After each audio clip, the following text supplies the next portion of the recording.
When Olivia opened her eyes and saw what her husband had just done, she couldn't breathe. The room smelled like antiseptic and sorrow, dimly lit with the soft beep of machines echoing in steady rhythm.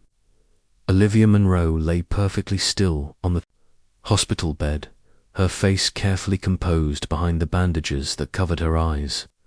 They told her she'd suffered a concussion and temporary vision loss in the freak fall down the marble stairs of their penthouse.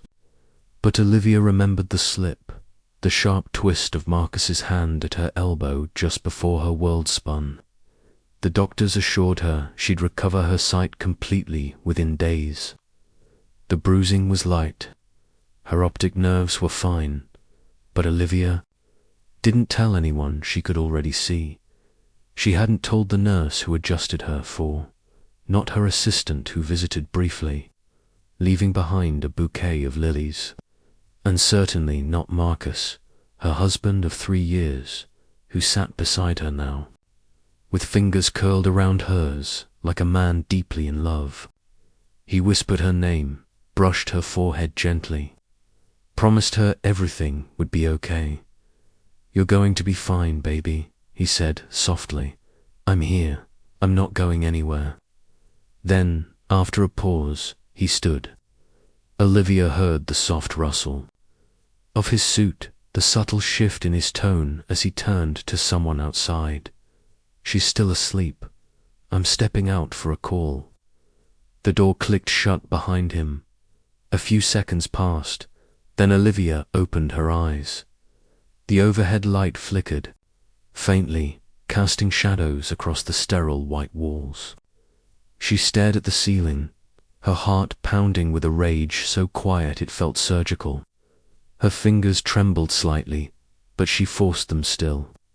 She needed to know what Marcus would do when he thought she was blind, when he believed she was helpless.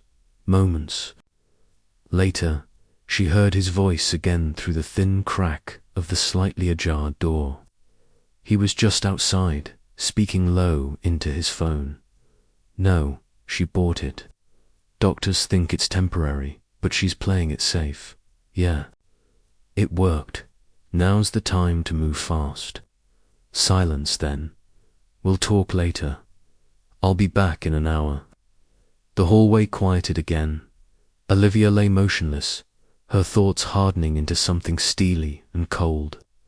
She could feel it now, the shift in everything, the lies in his voice, the ease with which he performed his concern. Something inside her unraveled, not with panic, but with purpose. If Marcus thought she was blind, let him. She would play the part perfectly. She would sit in her weakness and watch everyone else reveal their truths. And when the time came, she would open her eyes and show them all what power really looked like. Olivia Munro had spent her entire life building things from scratch, from scraps, from ashes.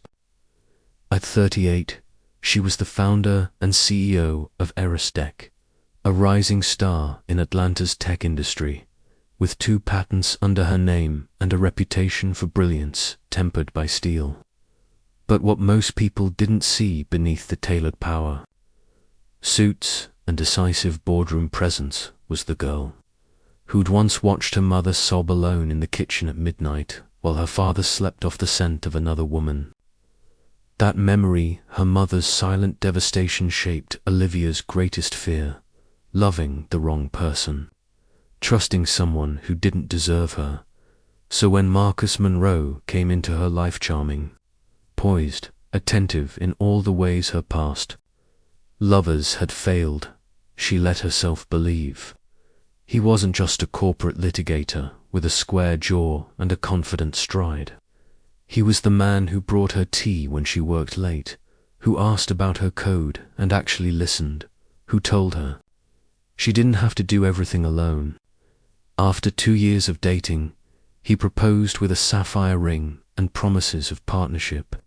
5 years into their marriage, Olivia now wondered if she had fallen in love with a man who saw her not as a partner, but as a stepping stone. 18 months. ago, Marcus quit his job to support her full-time. She hadn't pushed back, how could she, when his reasoning felt noble? He said he wanted to help her chase her vision without distractions, to handle things at home so she didn't have to. At first, it worked. He managed the bills, booked her flights, kept her schedule balanced. But slowly, subtly, control shifted. He began encouraging her to rest more, offered to take over her finances just until the next funding round, and discouraged her from long strategy meetings. He became the gatekeeper to her life, loving and supportive, but with a quiet undertone of surveillance. She tried to dismiss the unease, but things kept piling up.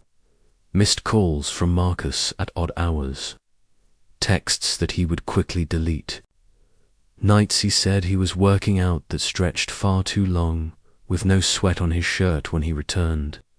His affection became rehearsed, mechanical, like a man reading from a script, and Olivia, who trusted logic more than intuition, began keeping notes, quietly cataloguing every shift, every excuse, every dissonant detail. Grace, her fiercely competent assistant, had noticed too. Grace was 29, quick-witted, organized, and unwaveringly loyal. She handled Olivia's chaos with the precision of a bodyguard and the discretion of a confidant. More than once, Olivia caught Grace watching Marcus with thinly veiled suspicion. Grace never said anything directly, she respected boundaries, but her eyes always tightened when Marcus touched Olivia's lower back or offered her a drink she hadn't asked for. Olivia didn't know that Grace's loyalty was driven by more than professionalism. What she did know was that Grace always made her feel safe. Her younger brother, Derek, had voiced concerns openly. He didn't trust Marcus, never had. Derek, 6 years her junior, had spent their childhood translating their mother's tears into protective rage. He'd grown up watching the slow disintegration of a woman who gave everything to a man who gave nothing back. So when Marcus started skipping family dinners or offering lukewarm smiles instead of real conversation, Derek noticed. He's too polished, Derek had said more than once. Too perfect. People who don't show cracks are usually hiding something. Yvonne, Olivia's best friend since college, took a more blunt approach. She'd once sat Olivia down over brunch and said, "You ever notice how your husband smiles more at other women than he does at you?" Olivia had laughed it off, sipping her mimosa, but the question lingered. Yvonne always said the things Olivia tried not to think. "You're not stupid, Liv. You're just scared of being wrong." Again, and she was. That was the core of it. More than betrayal, more than lies, Olivia feared what Marcus's deception would mean about her. That she, of all people, with all her brilliance and foresight, had chosen a fraud. That she'd built her life's most personal foundation on a false promise. So she didn't confront him, not yet. She waited, watched, quietly hoping she was imagining things. Then the accident happened. She'd been on the staircase, heading to her home office, when Marcus offered to bring her laptop. She turned to say no, felt his hand at her back, and the next moment she was tumbling. The impact wasn't serious, just a bad bump on the head. The doctors said her vision would return in a matter of days. But when she awoke and heard Marcus whispering outside her hospital room, too casual, too rehearsed, she saw her chance. She didn't tell him she could see. Instead, she leaned into the role of the wounded wife, let her bandaged eyes become her shield, because now she had time to observe, to listen, to learn the truth without interference. If Marcus was using her, if all of this had been a long con, then she would find out. She would not become her mother. She would not weep quietly in her own house. This time, If she had chosen wrong, she would be the one to end it. On her terms, days bled into each other inside the Monroe penthouse, and Olivia perfected the art of pretending to see nothing. Her eyes, still wrapped in gauze per the doctor's protocol, remained closed in front of Marcus, but when he was aware, thought she was asleep, she moved through her world like a ghost with sight. It was astonishing how quickly the facade peeled away once someone thought you were helpless. Marcus, who once kissed her palm and called her his warrior, now hovered like a vulture. He took her phone, saying the screen would strain her. He started screening calls, just work stuff, nothing urgent, and failed to mention that she'd missed 2 investor check-ins and a critical board update. Olivia only found out because Grace, who'd been cautiously circling the situation, slipped her a handwritten note beneath her coffee cup. Then came the new assistant, Lisa, a tall, overly friendly woman Marcus claimed he hired just to help around the house. Olivia hadn't approved the hire, a major breach of protocol. Lisa had no background in personal or executive assistance, and her questions were far too pointed. What passwords did Olivia want saved in the cloud?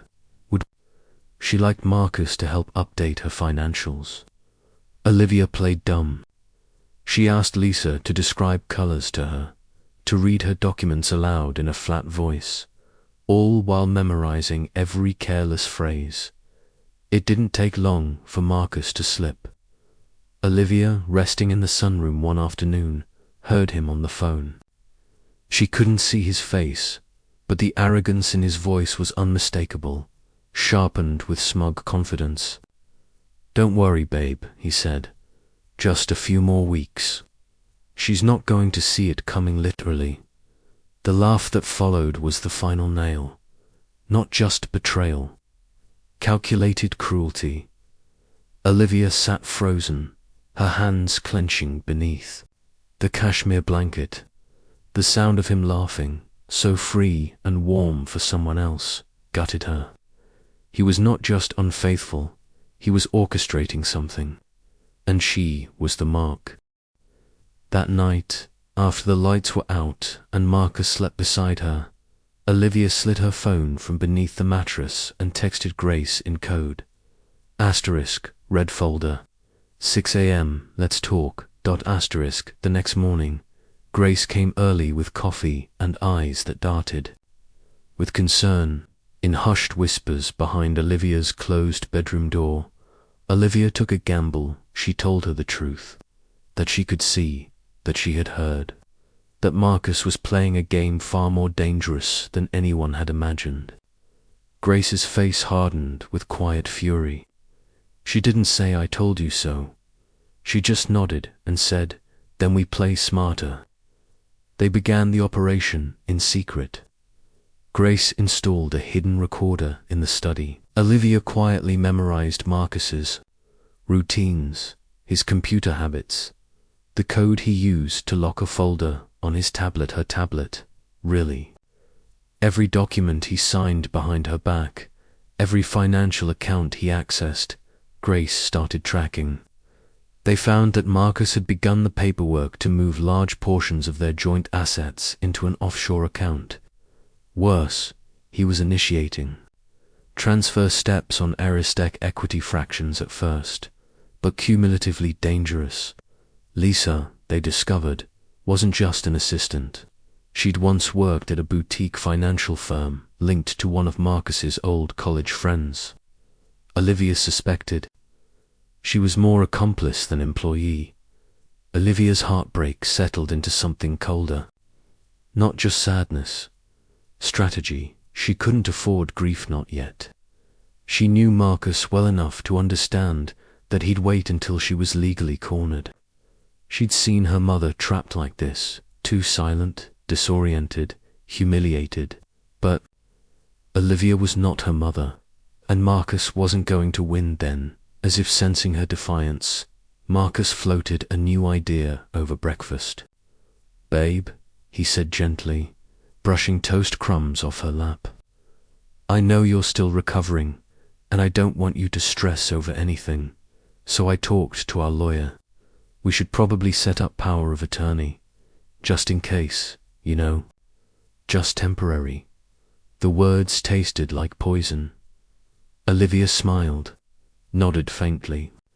"That might be smart," she murmured, hiding the steel in her voice. She had her answer now. Marcus wasn't just cheating. He was staging a quiet coup, and Olivia, even in blindness, was the most dangerous woman in the room. Now, she just had to make him believe he was still winning. The walls of Olivia's carefully curated life had begun to shift. Imperceptibly, at first like hairline cracks in a marble statue, but now they were groaning under the pressure of betrayal. With every passing day, Marcus tightened his grip. He monitored her medication schedule, pouring pills into her palm before each meal with gentle authority. He told her the doctors recommended she avoid emails, screens, conversations with stressful people, even phone calls from her own board members. "Your brain needs rest," he would say, brushing her cheek with the back of his hand. "I'll take care of everything." And he did quietly, erasing her access to the company she built, one gate at a time. What Marcus didn't know was that Olivia's eyes were wide open behind the illusion. She watched him move through the house with the ease of a man who believed he was untouchable. She memorized every passcode he entered, noted every document he printed, and thanks to Grace, who had become her lifeline and co-conspirator, they discovered a secret apartment, paid for by one of Aristec's shell subsidiaries. The lease was under a false name. Olivia had never seen it, never approved it, but Grace followed the digital paper trail. "That's where the woman lived, the one Marcus whispered to late at night. The one he kissed when he thought Olivia was resting behind her useless eyes." The apartment was in Midtown, luxury of course, discreet, the utilities and rent traced. Back to a vendor line item, Olivia's finance team wouldn't question a data security consulting retainer. Grace, shaking with disbelief, showed her the receipts. "He's using your own money to fund his affair," she said. "He's not even being careful anymore." It got worse. The lawyer, Derek, had discreetly recommended Leisha Bellamy, sharp and discreet, met with Olivia at the townhouse under cover of a rehab specialist.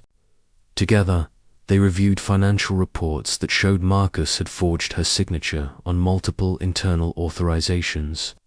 Funds had been quietly siphoned into offshore accounts over the past 6 months.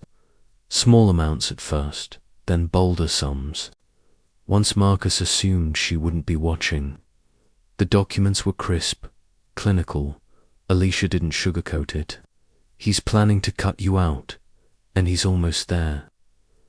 Olivia felt like her chest had been split open. But worse than the betrayal was the creeping rot of self-doubt. How had she let it go this far? Why hadn't she trusted her gut when he started asking about control of the accounts?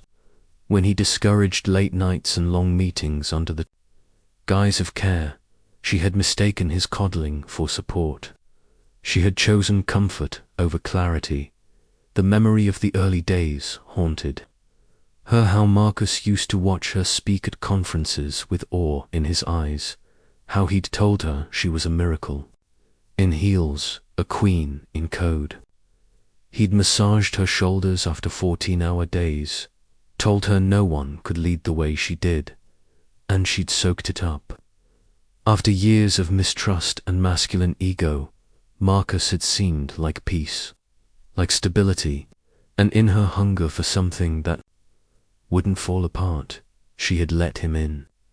She had ignored the subtle patronizing, the passive-aggressive critiques, the way he spoke for her at investor events just to smooth things out. Now she saw those moments clearly as foreshadowing, alone. In the master bedroom that night, Olivia sat on the edge of the bed, eyes fixed on the wall. Her heart didn't race anymore. It simmered. She didn't feel shocked. She felt measured. But when she reached for the tissue box and her hand trembled, she realized she was crying. Not from pain, from humiliation. Grace, who came in quietly, with tea and a silent kind of reverence, said nothing. She simply sat beside her, shoulders brushing, a quiet reminder that Olivia wasn't alone. Grace saw her, and not just as a CEO or strategist or symbol, but as a woman trying to hold her center while the world slipped beneath her feet. Then came the moment that shifted everything. One afternoon, Olivia was seated in the study, pretending to nap, when Marcus walked in with Lisa, his lover, now confirmed. Olivia kept her head tilted just enough to suggest unconsciousness. The two of them laughed quietly. Olivia could feel it like needles in her spine. Lisa's voice was syrupy with cruelty. "You know, I actually feel a little bad sometimes." Marcus chuckled. "Don't. She's fine. She has no clue what's happening. It's like taking candy from a blind woman." Lisa giggled. "You're terrible." Then Marcus, with that same voice he once used to say, "I love you," replied, "Once the papers are signed, we can go to Bali. With her gone, we're free." That word "gone" settled over Olivia like frost. She didn't flinch, didn't scream, didn't move. But inside, something splintered cleanly. The man she married was not a man at all, but a hollow opportunist who saw her as a prize to be conquered and disposed of. The rage that rose in her chest was not loud or theatrical. It was silent, volcanic, and deadly. She would not let him win. Marcus thought she was weak, thought he had rendered her powerless. But he had no idea that every moment of his deception had been recorded, logged, documented with the precision of a strategist preparing for war. And Olivia Munro, blind or not, had just begun to fight. The night shimmered with false warmth. Marcus had spared no expense for the celebration dinner, a private, candlelit affair in the dining room, soft jazz humming through the speakers, wine poured from a bottle Olivia herself had imported from Tuscany. He smiled at her across the table, eyes glinting with triumph disguised as tenderness. "To us," he said, lifting his glass. Olivia mirrored the toast, her movements smooth, practiced. The gauze was long gone, replaced by designer sunglasses she still wore in the house markers, never questioned it. After all, she was supposed to be blind, vulnerable. His dot after dessert. Marcus reached beneath the table and retrieved a sleek leather folder. "I talked to the attorney again," he said smoothly. "It's time we plan for the future. You've been through so much. I just want to make sure everything's taken care of if God forbids something else happens." He placed the papers in front of her, flipping to the final page, where a pen waited. "It's just standard estate stuff. Power of attorney, healthcare proxy, safety net." Olivia hesitated just long enough for him to see what he needed. Doubt, dependency. She nodded slowly and signed, her fingers steady, her face unreadable. Marcus smiled wider. "Thank you, baby. I'll take care of everything now." He stood, glass in hand, and walked into the living room, whistling low as he tapped his phone. Olivia followed behind silently, remaining just out of frame as he initiated a video call. On screen Lisa appeared, draped across what looked like their secret apartment sofa. "So, did she do it?" Lisa asked, eyes gleaming. Marcus laughed, dropping into the chair, like a lamb, signed it without blinking. "I swear to God, this might be the easiest con of my life. She still thinks I'm her hero. Unbelievable, Lisa purred. We're set now. No more hiding, Marcus said, stretching. She'll be broke and blind before she even realizes. He stopped. Olivia had stepped into view. She stood between him and the screen, tall and composed, removing her sunglasses with slow, deliberate grace. Her gaze locked on his, her eyes alive with clarity and fire. For a second, Marcus looked like a man who'd seen a ghost. You're looking at me, he stammered, rising halfway out of his chair. Olivia didn't blink. I've been watching. The whole time, the room went still. On the screen, Lisa scrambled to disconnect, but it was too late. Olivia held up her phone and tapped it. The screen behind them flickered to live footage of Marcus and Lisa in the apartment. Marcus forging her signature, Marcus mocking her blindness. I know about the offshore accounts. I know about Lisa. I know every single thing you've done. Since the day I lost my sight. Her voice cut through the air like glass. You thought you had me in the dark, but I was never blind. Just patient. The front door opened, and Grace stepped into the room, flanked by Alicia Bellamy and a private investigator. Behind them, two quiet, broad-shouldered security guards waited. Marcus's face twisted. You set me up. No, Olivia said coldly.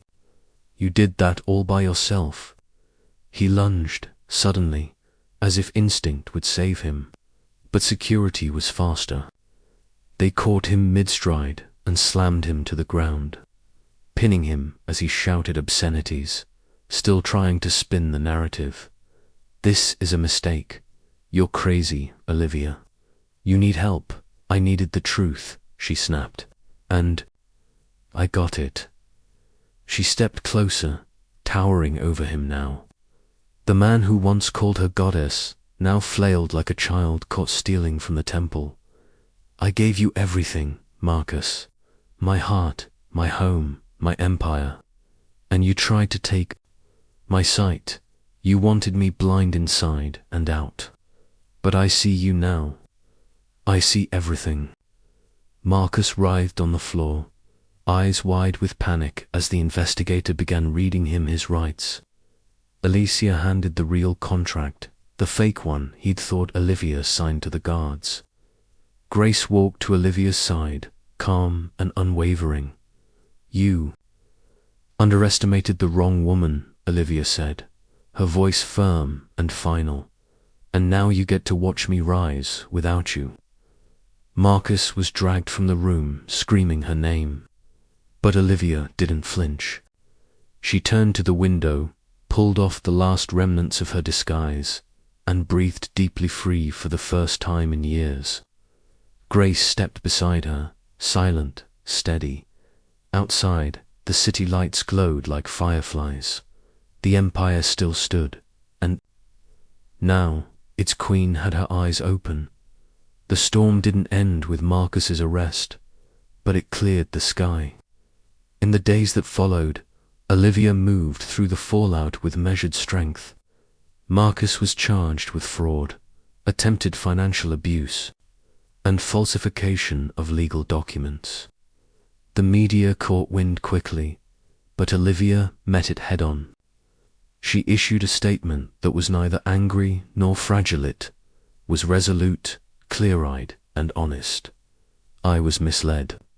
I was betrayed. But I am not broken, and I am not alone. The court froze Marcus's assets while the divorce proceedings began, and every forged signature he had created became another nail in the coffin of his defense at Eristic. Olivia's team rallied behind her not just as their CEO, but as their center. What could have been a PR disaster became a testament to her resilience. She walked back into her boardroom not with shame, but with fire.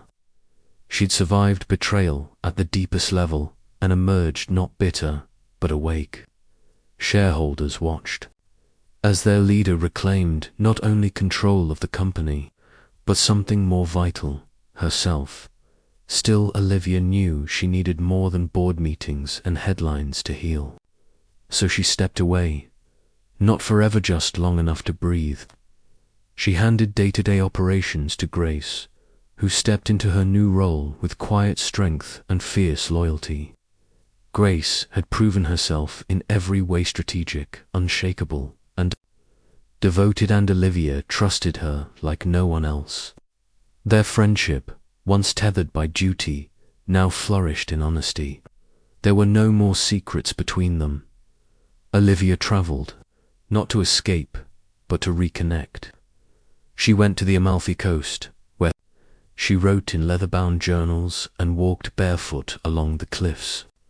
She meditated in Kyoto, climbed in Peru, danced alone in Barcelona bars, and in every city, in every sunrise, she found another piece of the woman she had nearly lost, the woman who had once needed someone else to see her worth. That woman was gone. The one who remained stood on her own. Back in Atlanta, her brother Derek waited for her return. He showed up on her doorstep one morning with a bouquet of sunflowers, her mother's favorite. He didn't say much at first, just hugged her tightly and whispered, "You did it, Liv." It was more than pride, it was relief. He had worried, feared history would repeat itself.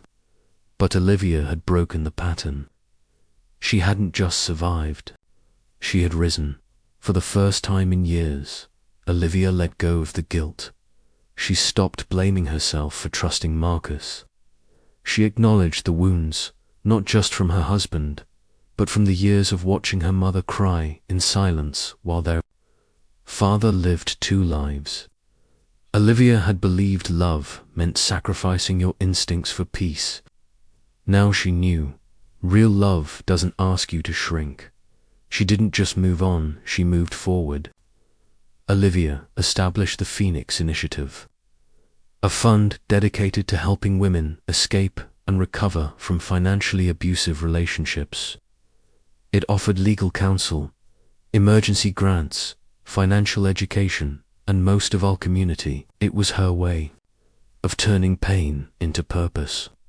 She couldn't undo the past, but she could help others write new futures. Olivia stood before the world, scarred but sovereign, not bitter, not blind, empowered. She had walked through betrayal and built a bridge behind her so other women could follow. And when she looked at her reflection now, she didn't see the woman Marcus tried to control. She saw the woman who refused to be conquered. The room was quiet, but charged the kind of silence that holds reverence. Olivia stood at the front, a soft spotlight catching the glint of her necklace, the subtle lines of a life lived harder than it looked. In front of her sat 100 young women's founders, dreamers, builders of futures, eyes wide, notebooks open, hearts cracked just enough to let the truth in. Olivia didn't speak from a podium, she spoke from experience. "They'll tell you to toughen up," she said gently, "to stop feeling so much. But feeling isn't weakness, it's signal. It tells you what's right, what's wrong, and when you're being pulled into someone else's shadow." Her voice didn't tremble when she added, "If someone ever tries to blind you, don't close your eyes. Keep them wide open, even when it hurts, especially when it hurts. And if they call you weak for feeling, let them. That's how you build strength." The applause was quiet at first, then grew like a rising tide. Olivia gave a small, grateful nod and stepped off the stage. No dramatic exit, no PR fanfare, just a woman who had come through fire and now walked with calm purpose. She exited the building alone, no entourage trailing behind her. Outside, the afternoon sunlight spilled over the pavement in gold. Olivia lifted her face to the warmth, eyes open, unflinching. For the first time in over a year, she wasn't wearing sunglasses. She wasn't hiding anymore. The world could see her. And more importantly, she could see herself. She smiled not because all the scars had vanished, all the pain had disappeared, but because she no longer needed to pretend. She wasn't surviving anymore. She was living, truly, freely, and fully. And that quiet, steady, unshakable, that was victory.